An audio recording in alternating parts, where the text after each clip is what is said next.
The vent feature allows you to take a 2D representation of a vent and convert it into a 3D cutout applied to a part.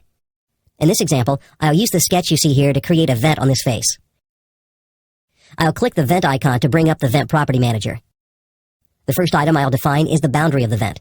This is defined using the sketch segments that form a closed profile. For this example, the outermost circle of the sketch will be the boundary. Next, I'll select the face where I want the vent to be created.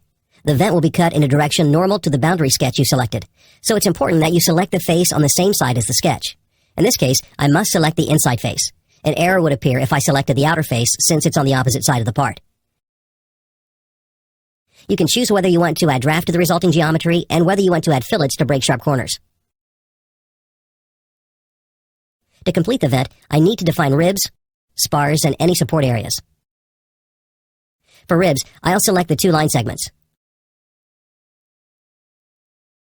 I'll set the depth to 2 millimeters and the width to 4 millimeters. No offsets necessary, so I'll leave that at 0. For spars, I'll select the two middle circles with depth of 1 millimeter and width of 4 millimeters. Since the depth of the spars is less than the depth of the ribs, I'll set an offset distance of 1 millimeter so the resulting geometry will be flat on the outer face. Finally, I'll select the inner circle as a support boundary.